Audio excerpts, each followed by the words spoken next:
Tudo bem, senhores? Dando continuidade, no bloco passado, nós falamos dos limites objetivos da coisa julgada na ADIM. Vamos falar agora dos limites subjetivos na ADIM. Para falar de limite subjetivo da coisa julgada na ADIM, faz-se aqui uma pergunta. Quando, então, há um acórdão, quando há uma decisão do STF no controle concentrado de constitucionalidade, essa decisão que nós vimos que tem efeito erga omnes e vinculante pelo artigo 28, parágrafo 1º da lei da ADIM, a quem essa lei subjetivamente, essa decisão subjetivamente vincula. E aí, vale lembrar que ela vai vincular todos os órgãos do poder judiciário, então todos os tribunais regionais federais, todos os tribunais de justiça, todos os juízes federais, todos os juízes estaduais. Então, órgãos do poder judiciário. STJ também fica vinculado. Um pouco mais à frente eu vou falar da vinculação pelo STF, mas por hora vou deixar o STF de fora. Então, todos os órgãos abaixo do STF estão vinculados no limite subjetivo da coisa julgada na ADIM. E também os órgãos da administração pública, do Poder Executivo ou da função administrativa, esteja ela no Executivo, no Legislativo e no Judiciário.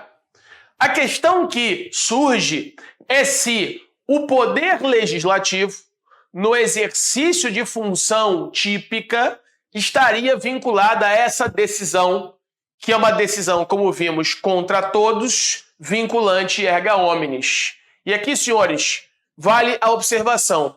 O Poder Legislativo, no exercício de função típica legislativa, não está vinculado. Não está vinculado, e a doutrina, então, dá o nome a isso de uma teoria de evitação, para se evitar o fenômeno da fossilização legislativa. O que eu posso entender por fossilização legislativa? A ideia de o legislativo ficar fossilizado, ou seja, ele não poder alterar determinada norma que foi declarada inconstitucional, ela foi expurgada, obviamente, do ordenamento jurídico. Mas o legislativo, pela fossilização, se ele também fosse vinculado pela decisão do Supremo, ele não poderia criar uma nova lei. Aí você pode pensar, igual àquela que foi declarada inconstitucional. Aí você poderia pensar, André, mas a lei não foi declarada inconstitucional? O Supremo não tem a última palavra sobre a Constituição? Nós já estudamos isso no módulo, quando falamos de hermenêutica constitucional. O Supremo tem a última palavra para trás. Para frente surge a ideia da chamada teoria dos diálogos constitucionais, que nós já vimos e eu vou falar novamente aqui. Então, o legislativo, ele não fica vinculado a esta decisão. Por quê? Num determinado momento surge uma lei. O Supremo vai e declara essa lei inconstitucional por via da ADIM. Só que 10 anos depois, as condições sociais, as condições econômicas, as condições tecnológicas mudam, se alteram. O pragmatismo, as interações sociais, a evolução dos negócios jurídicos, a evolução dos negócios faticamente considerados por implementação de invenções, de reorganizações da sociedade civil organizada, de alterações culturais, de alterações valorativas, de alterações sociais, de alterações políticas, de reengenharias de distribuição de renda. Então, senhores, é óbvio que o legislativo não pode ficar amarrado, engessado, fossilizado a uma decisão do Supremo que declarou uma lei inconstitucional, sendo que naquele momento do tempo ela era inconstitucional. Mas com as novas relações sociais, que são mutáveis, não são permanentes, não são fossilizadas, o legislativo pode agora sim querer criar aquela mesma norma diante de um novo contexto político, social, econômico, de organização da sociedade civil. E aí, então, essa decisão do Supremo não poderia engessar o legislativo ao ponto de vinculá-lo. Então, o legislativo, no exercício de função típica, ele não está vinculado àquela decisão. Joga na tela. No que tange ao limite subjetivo da decisão, independentemente da teoria adotada, a decisão vinculará, no limite subjetivo, ela vincula os órgãos do Poder Judiciário, como disse, e a administração pública, em nível federal, estadual e municipal. Trata-se, inclusive, do texto expresso do parágrafo único do artigo 28. O artigo 28 diz isso expressamente. Agora, observação aqui, ó, olha o OBS aqui, ó, puxar aqui o OBS. O Poder Legislativo, como eu acabei de dizer, não, sublinha, está vinculado na função típica. É óbvio que na função administrativa típica do Legislativo ele está vinculado à decisão do STF, sob pena do fenômeno da fossilização do Legislativo, conforme informativo 386 do STF.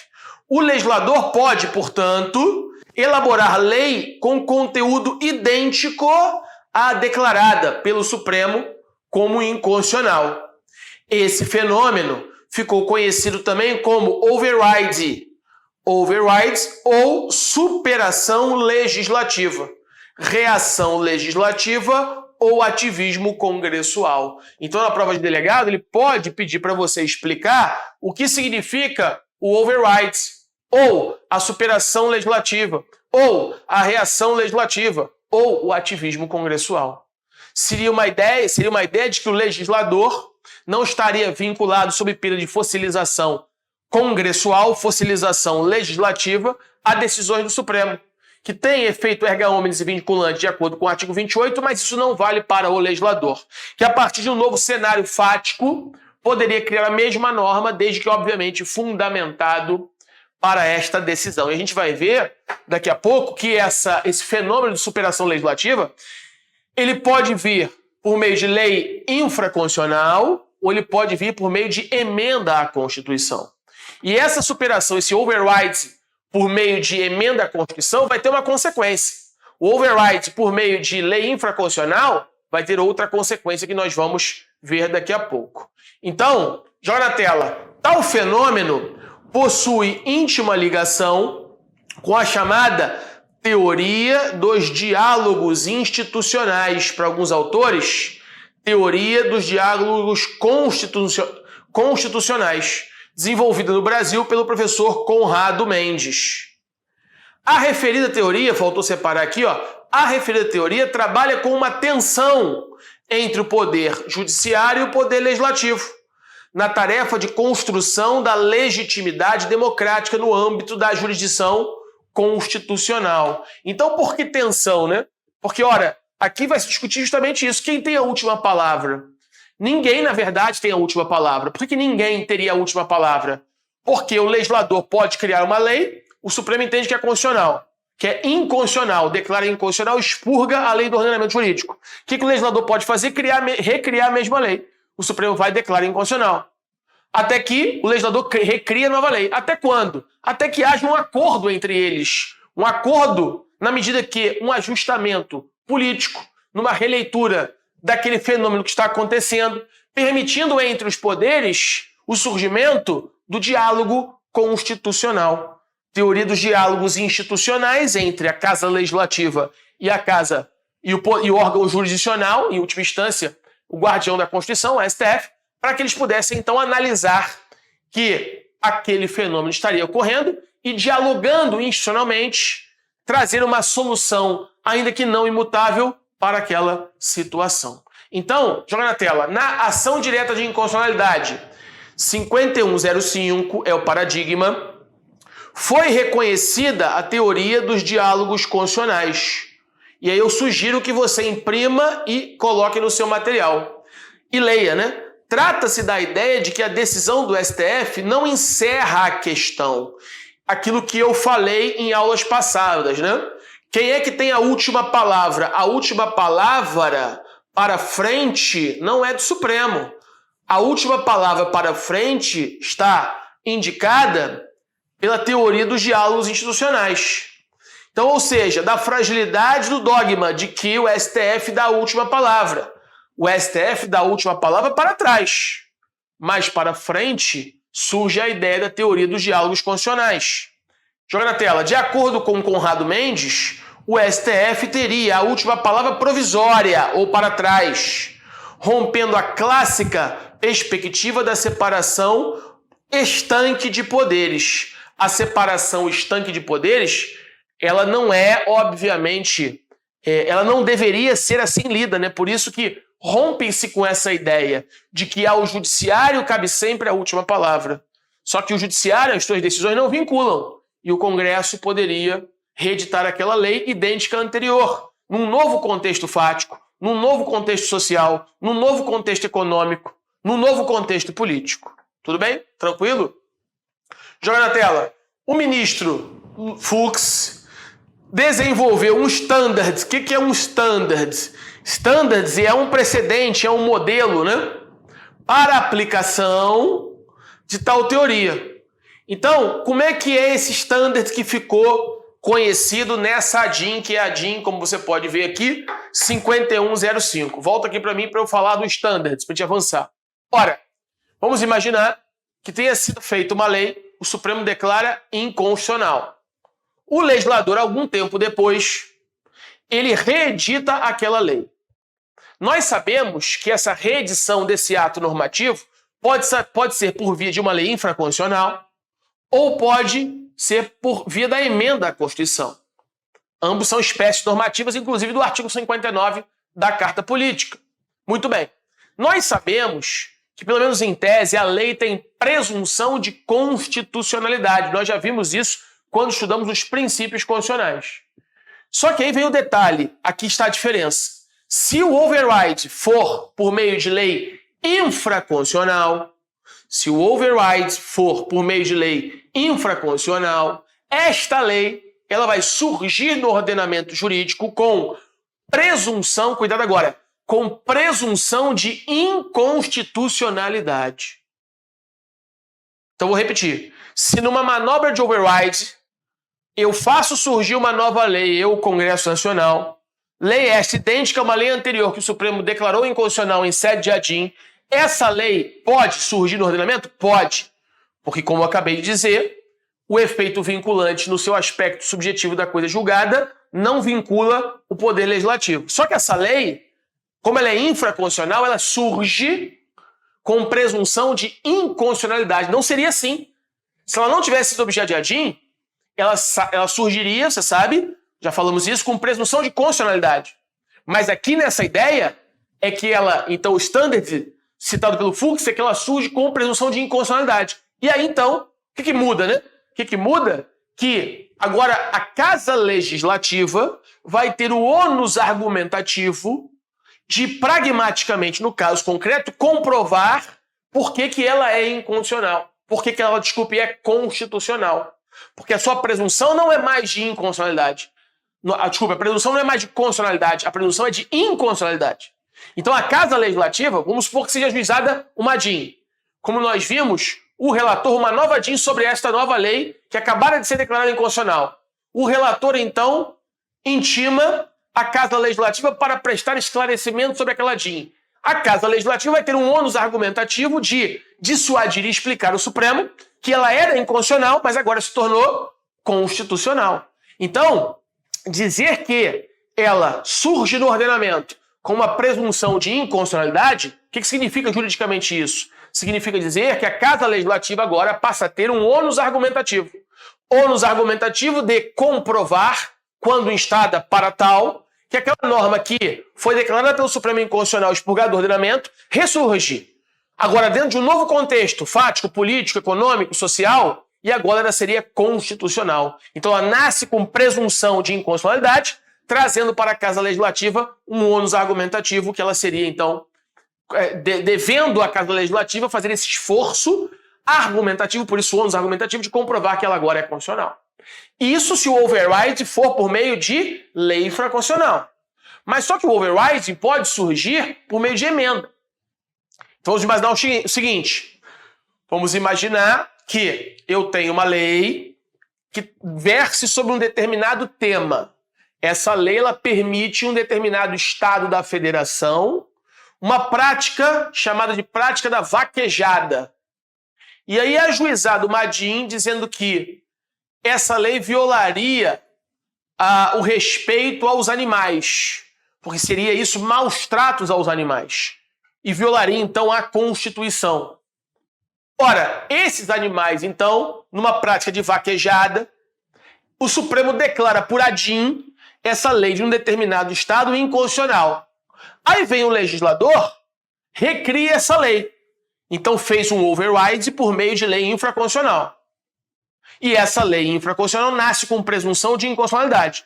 Só que o legislador pode recriar a possibilidade da vaquejada não por lei infraconstitucional, mas pode alterar a própria Constituição, permitindo agora na Constituição a prática da vaquejada.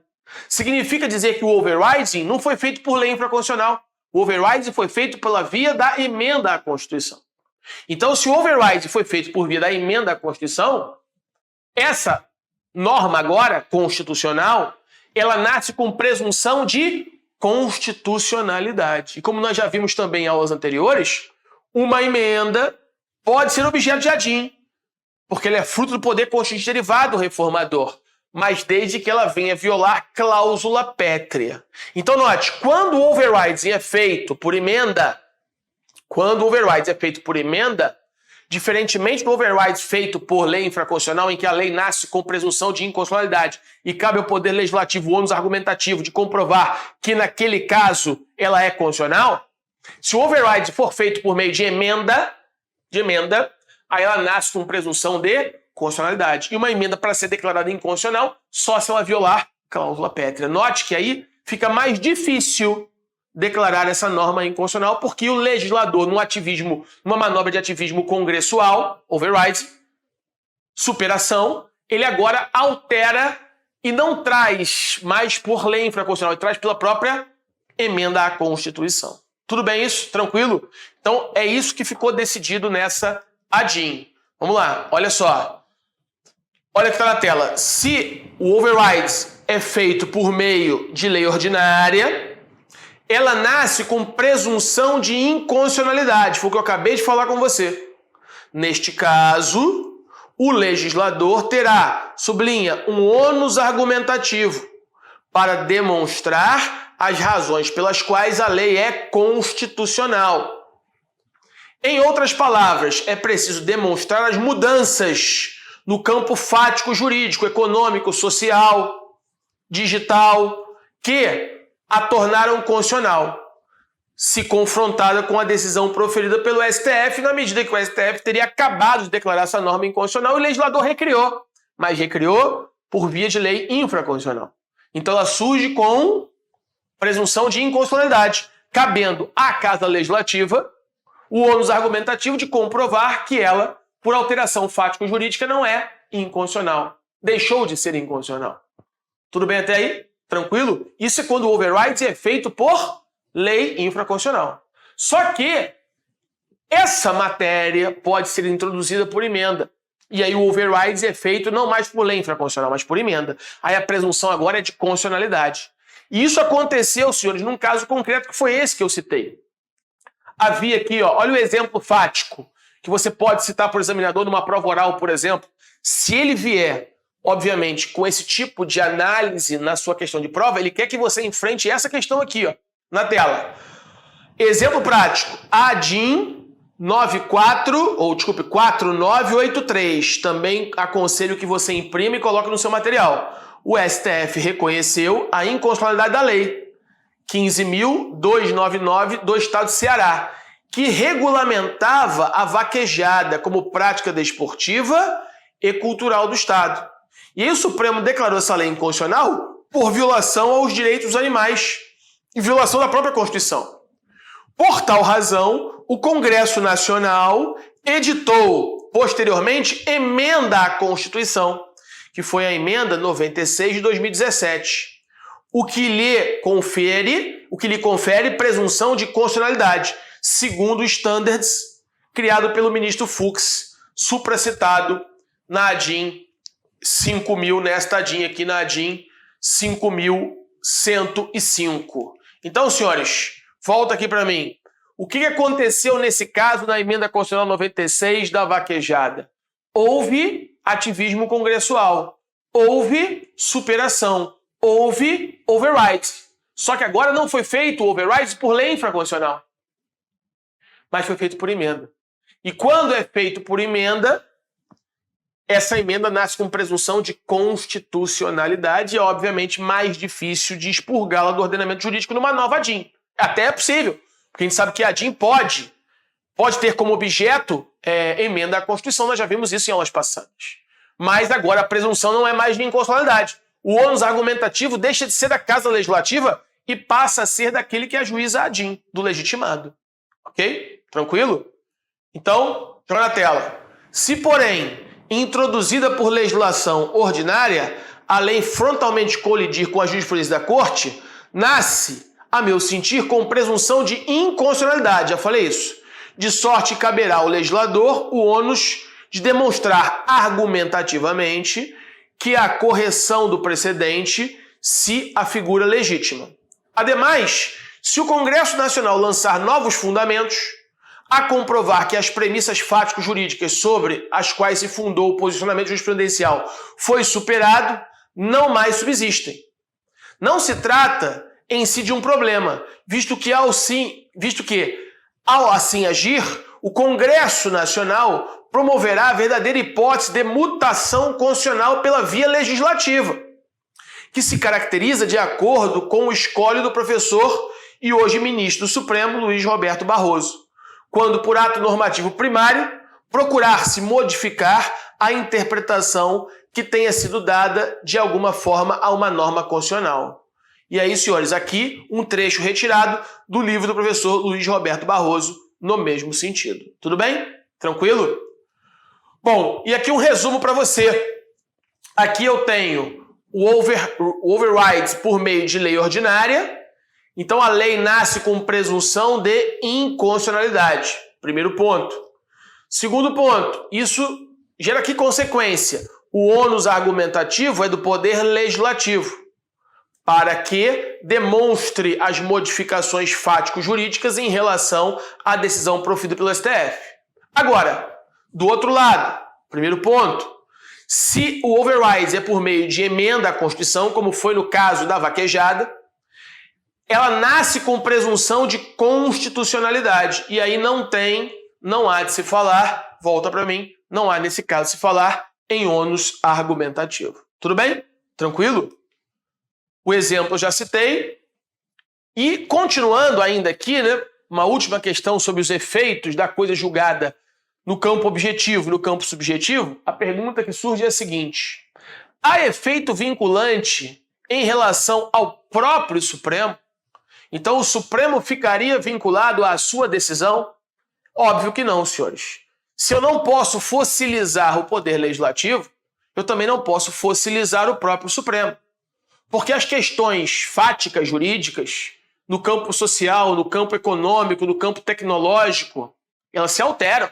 A vida, ela é algo que está constantemente, as relações sociais, o engajamento social, as inovações são mutáveis. O homem é um ser pensante, o homem vai muito além do seu instinto. O homem é tomado pela razão, é a única espécie viva, inclusive tomada pela razão, que tem uma capacidade inventiva que nenhum outro ser vivo tem. Por que razão? Não sabemos. Também não é o objetivo aqui discutir numa aula de direito constitucional, né? Isso vai muito mais para o campo da filosofia do que para o campo jurídico. E não é o objetivo desta matéria, em que pese eu ter bastante apreço por essas discussões, mas esse não é o ambiente. Então vai se dizer o seguinte, que o Supremo Tribunal Federal, obviamente, não passa também pelo fenômeno da fossilização. Ele não fica vinculado às suas próprias decisões, podendo, obviamente, por questões obviamente motivadas, a partir de cenários fáticos jurídicos, no campo social, econômico, tecnológico, das relações sociais, ele pode alterar. Joga na tela. No que tange ao STF, vale lembrar que a teoria citada anteriormente, quanto ao poder legislativo, que é a teoria da não fossilização, vale também para o poder judiciário, no caso para o Supremo. A decisão possui efeito vinculante, sim, em relação aos outros órgãos, mas não em relação ao Supremo. Exemplo prático atual. Em 1993, foi editada a LOAS, Lei de Organização de Assistência Social. Esta lei foi questionada por uma ADIM, a ADIM 1232, em 98. notadamente em relação ao artigo 20, parágrafo 3º desta lei. Nesta ADI, o STF entendeu que o dispositivo questionado era constitucional, julgando improcedente a ADIM. E no efeito dúplice, então, a lei seria constitucional. Em 2013, o STF, em sede de recurso extraordinário e de reclamação, mudou o seu posicionamento, reconhecendo a sua inconstitucionalidade. Neste caso, temos uma inconstitucionalidade superveniente, mudança do contexto fático jurídico, em que o Supremo foi chamado a revisitar a sua própria decisão, que anteriormente tinha entendido por ser constitucional aquela lei, e posteriormente entendeu por ser inconstitucional. Então, a ideia ou a vedação, a fossilização legislativa que também se aproveita para o Supremo, de modo que o efeito erga omnes e vinculante no campo subjetivo dos limites da coisa julgada valem para todos os órgãos do Poder Judiciário, mas não valem para o Supremo, podendo ele mudar, alterar a sua própria decisão. Tudo bem? Tranquilo? Dúvidas sobre isso? Bom, e para finalizar, a pergunta é a seguinte: existe a possibilidade de medida cautelar na ADIM? Existe. É possível a concessão de medida cautelar na ADIM. Então puxa uma observação aqui, ó. Olha aqui, ó, OBS, na parte de baixo da tela. A concessão se encontra condicionada, obviamente, a fundamentos de qualquer cautelar. Quais são? Periculum in mora e fumus boniuris. Registra-se que o STF já concedeu cautelar por critérios de conveniência. Aí depois se deu uma lida na ADIM 23.114. Porque numa questão de prova ele pode dizer: é possível uma concessão de ADIM, de uma liminar na ADIM, com base em critérios de conveniência? O Supremo já julgou e já disse que sim nessa ADIM. Então nem sempre serão critérios de conveniência e oportunidade, podendo ser critérios, por exemplo, de conveniência. Qual é a regra para a concessão dessa cautelar? Ela pode ser inaudita altera partes, por exemplo? Na tela. A cautelar deverá ser, em regra, concedida pelo pleno, por maioria absoluta dos votos. Sublinha. O relator deve ouvir a autoridade que produziu o ato normativo em 5 dias. Tem um rito para a concessão da cautelar. E, se necessário, ouvirá o AGU, o PGR em 3 dias. Prazo este de natureza comum, ou seja, não é contado de forma sucessiva. 3 dias para o AGU e 3 para o PGR. Na liminar, são 3 dias para os dois. Existem outras situações em que o relator concede a medida cautelar que não estão previstas em lei. No recesso, quem vai conceder a cautelar é o presidente do STF, que poderá conceder a cautelar nos termos do regimento interno. Posteriormente, tal questão vai ser levada ao pleno. E o artigo 10, parágrafo 3º, que também está na sua tela, admite que a cautelar seja dada inaudita altera partes, quando for um caso emergencial. E, por último, os efeitos da cautelar, em regra, são ex nunc. Aqui vale uma nota, né? Eu já falei em blocos passados que o efeito da decisão na ADIM é ex tunc, via de regra, podendo ser modulado conforme o artigo 27. Essa é a regra. Na liminar, é o contrário. A liminar na ADIM tem efeito ex nunc, prospectivo, por uma questão, obviamente, de segurança jurídica, na medida que aquela decisão ainda não é uma decisão definitiva. Tudo bem? Tranquilo? Muito bem, senhores. Então, no próximo bloco, não terminei ainda a ADIM, vou fazer algumas observações já caminhando para as considerações finais da ADIM. Vou falar, então, desse slide aqui, que vai continuar falando, né, do efeito repristinatório na ADIM, que é o artigo 11, parágrafo 2º. Eu começo, então, falando desse slide, que é o efeito repristinatório da ADIM, qual é a diferença disso para a repristinação, que pode ser uma questão de prova, e falando sobre intervenção de terceiros, se cabe ou não recurso da ADIM, se cabe ou não desistência, e se cabe ou não prescrição e decadência na ADIM, para a gente fechar o tema ação direta de inconstitucionalidade e avançar para a ação direta de constitucionalidade. Tudo bem? Aguardo os senhores lá. Um abraço, fiquem com Deus.